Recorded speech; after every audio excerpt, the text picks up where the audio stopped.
Tonight's session is in the North Node. How are you? I'd like to talk to you about a different version of AI.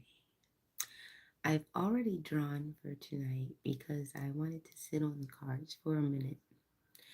And I also wanted to consult some other readers about what they're having going on in their spiritual straits. And there's a lot of going back and forth out here in these relationships, and I'm trying to get to the root of things. I think we need to be mindful of our planetary assignments. I am often more in the Venus because Venus is the planet of love and versatility, and also embody all planets at any given time, and so do you. Your whole body is a galaxy of things. And as I was swimming through this Milky Way of thoughts, it appeared to me that we have another version of AI. Yes, I said it, AI. But it's not the version on the computer that we are dealing with. We are dealing with asexual intercourse. Asexual intercourse is a thing. As I've combed through different patterns and behaviors in the last year, I'm thinking that we've likened the tango to something of a video game that we play with other human beings. And we liken their bodies to maybe a PlayStation console where we take it from house to house and plug it in.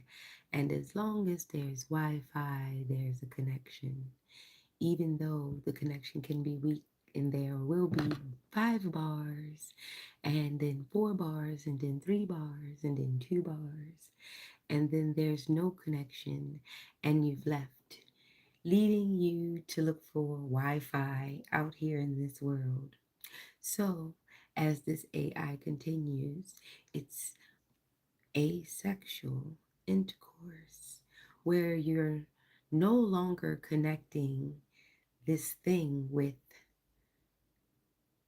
another human soul. You're now using intercourse just like a video game. It's asexual intercourse. That's AI.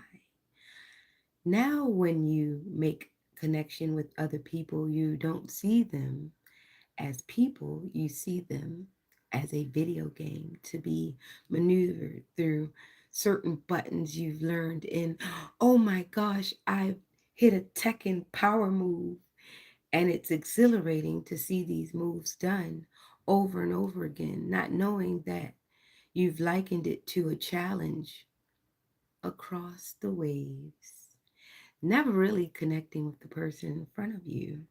So now you've artificially intercoursed with so many people. It's just like when you get on those games, Call of Duty, all those other games. Shout out to all the gamers out there. Sure, you know how exhilarating it is to get on and have all your friends.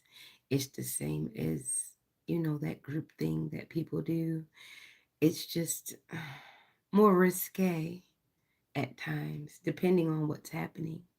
So, when you're having your AI, of course, little bits of things, they work.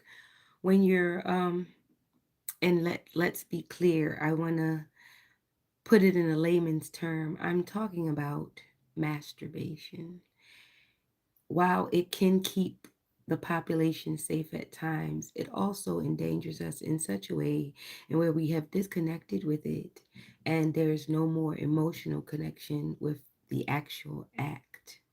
So when you go on these dates, you've already given yourself a safety AI before you left out so that you don't get thirsty. But the thing is, now you don't want to connect. You don't want to look that person in the eye. You don't want to know the person beyond the game control across the table.